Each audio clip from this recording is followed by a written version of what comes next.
Le téléphone a sonné à 6h30, un samedi gris, exactement une semaine avant mon mariage. La voix tremblante de grand-mère transperça le silence de ma chambre comme une lame. Léna, ma fille. Je n'avais pas besoin d'ouvrir les yeux pour savoir que quelque chose n'allait vraiment pas. Mon cœur battait à tout rompre avant même de m'asseoir dans mon lit. Grand-mère, que s'est-il passé? Est-ce que ça va?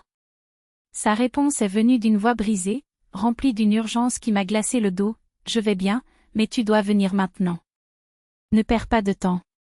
C'est aujourd'hui, à 6h30. Ne me demande pas pourquoi, viens juste. En moins de 20 minutes, il frappait à la porte de cette maison qui contenait 50 ans de souvenirs. Grand-mère m'a accueilli avec un visage pâle et des yeux gonflés par des nuits blanches.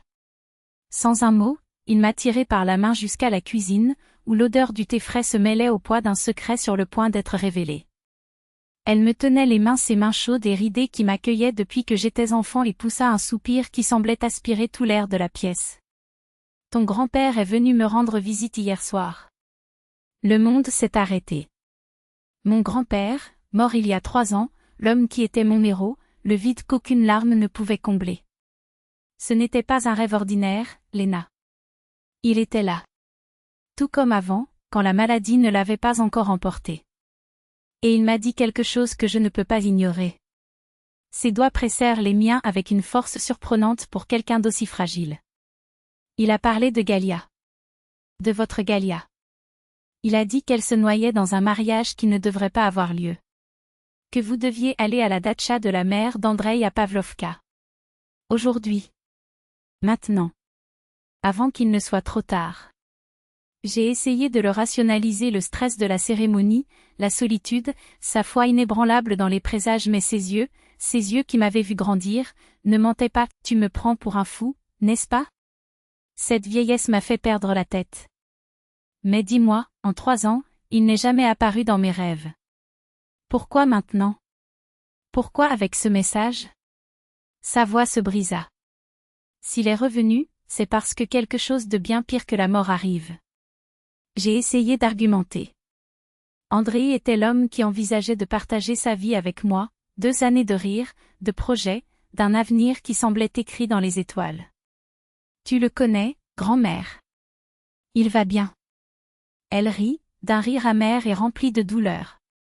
Je pensais connaître ton grand-père aussi. Jusqu'au jour où la mort l'a emporté. S'il me prévient, c'est que ce qu'on ne voit pas pourrait tout détruire. Ses pas nerveux résonnaient dans la cuisine alors qu'elle implorait, va dans cette datcha. Regarde de tes propres yeux. Si tu ne trouves rien, je jure que je n'en parlerai plus jamais. Mais vas-y. Pour moi. Pour lui. Le souvenir de ces étés à Pavlovka m'est revenu en un éclair, l'odeur des pains, les après-midi de farniente, les histoires qu'elle m'a elle-même racontées sur le passé. Votre grand-père connaissait cet endroit comme sa poche. Ce n'était pas une coïncidence. J'ai quitté la maison de grand-mère la tête qui s'emballait, mais avec une promesse scellée, j'irai. À 8h moins 10, j'étais déjà dans la voiture, tapant l'adresse dans le GPS, Pavlovka, rue Berioska. C'est ridicule, ai-je pensé.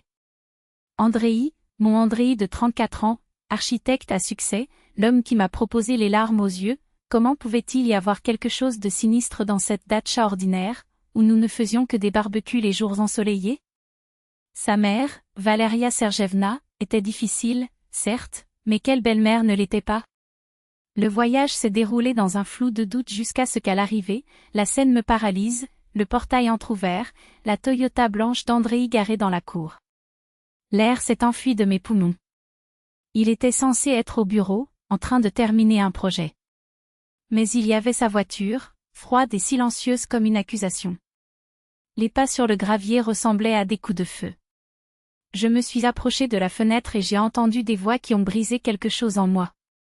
Valeria Sergevna, avec sa froideur calculatrice, il faut agir vite. Après la lune de miel, on commence le plan. Andreï, nerveux, c'est beaucoup de risques, maman. Et si elle a des soupçons? Un rire féminin et méconnu, méfiante? Léna est naïve. Elle pense que l'amour est éternel. Mon sang s'est glacé quand Valeria a poursuivi, Dans 6 mois, le bébé naît. Dans 1 an, le divorce. Elle reçoit la moitié de sa part dans notre maison, 3 pièces au centre, 4,5 millions. Plus ses économies, 1 million rien qu'en épargne. On partage tout, on vend l'appartement.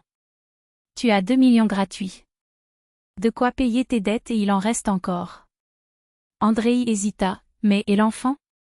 L'inconnu Vika, apparemment s'est montré cruel, payez-vous une pension alimentaire pour enfants?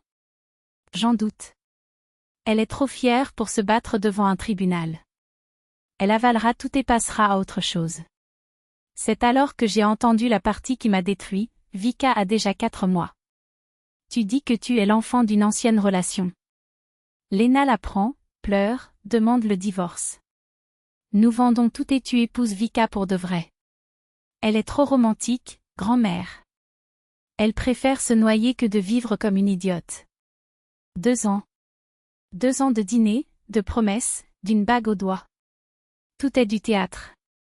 Ma maison, mon argent, ma vie juste des pions dans un jeu dont je ne savais même pas qu'il se jouait. J'ai descendu les marches comme un zombie, mes jambes tremblaient. Dans la voiture, le monde tournait.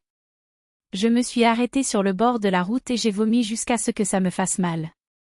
Quand j'ai réussi à appeler grand-mère, ma voix était un murmure brisé, tu avais raison. Ils ont tout planifié. De l'autre côté, un sanglot étouffé. Mon ange, je suis vraiment désolée. Mais je le savais déjà, certaines vérités font plus mal que la mort. Et le mien venait de me frapper fort. J'avais été un idiot. Mais grâce à grand-père, grâce à toi, je suis rentrée à la maison. J'ai ouvert la porte de l'appartement et, tout à coup, cela m'a semblé étrange, comme si cela n'avait jamais été le mien. André devait arriver de nuit. J'ai attendu.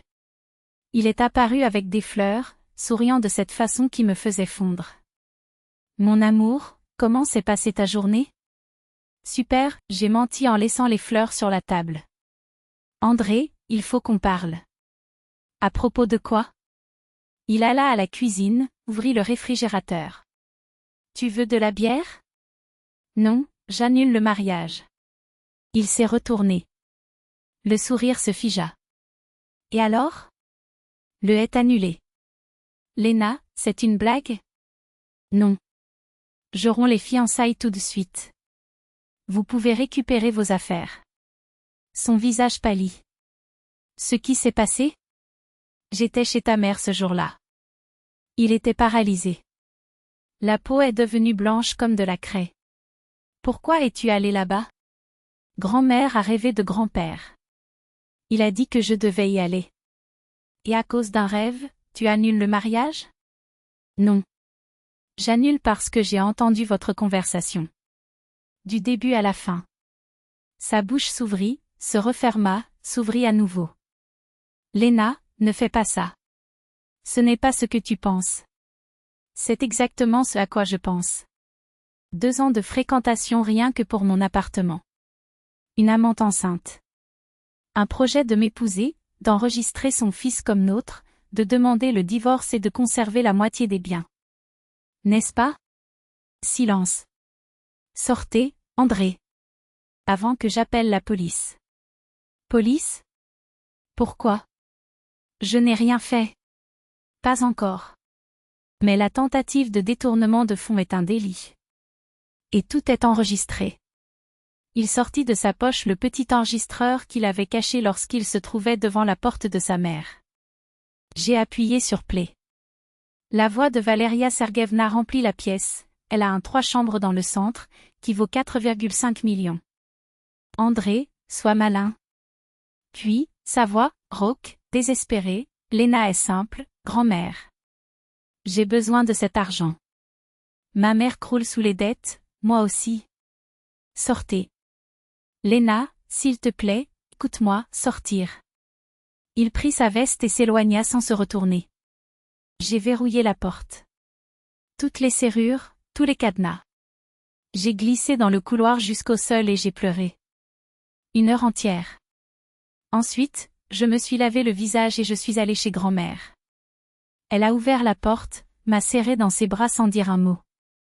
Grand-père l'a toujours su, ma petite fille. Je ne sais pas comment, je ne sais pas où, peut-être à cause de rêves, peut-être de l'au-delà. Mais il t'a toujours aimé plus que quiconque dans ce monde. Nous nous sommes assis dans la cuisine et avons bu du thé. J'ai tout dit. Bâtard, fut son seul commentaire, court et définitif. Mais cela n'avait pas d'importance. Le a été annulé. J'ai envoyé des messages aux invités, pour des raisons personnelles, le mariage n'aura pas lieu. Nous nous en excusons. André a appelé pendant une semaine. Il envoyait des messages, implorait une conversation. Je n'ai pas répondu. Puis Valeria Sergevna est apparue. Il a frappé à la porte, a crié dehors, « Léna, ouvre. C'est un malentendu. Tu as tout faux. » J'ai appelé la police. Ils l'ont emmené. Ils ne sont plus jamais réapparus. 2 mois plus tard, j'apprends par un ami, André a épousé Vika. Mariage flash, par hasard. Le bébé est né. Ils vivent dans la maison de sa mère. Ils n'ont pas d'argent. Des dettes, oui. Et moi? Je vis dans mon appartement de 3 chambres. Seul. Avec 2 millions sur le compte et un cœur qui, contre toute attente, bat toujours à plein. Chaque fois que je rends visite à grand-mère, je mets des fleurs sur la photo de grand-père. Merci, je murmure. Merci d'être arrivé à l'heure. Elle pose sa main sur ma tête. Il arrive toujours quand on en a besoin. Il t'aime. Je ne sais pas si c'était un rêve, une coïncidence ou le 6e sens de grand-mère. Mais je sais une chose, quand un mort vient vous prévenir, il vaut mieux l'écouter. Même si ça paraît fou. Parce que parfois, c'est justement la folie qui sauve de la ruine.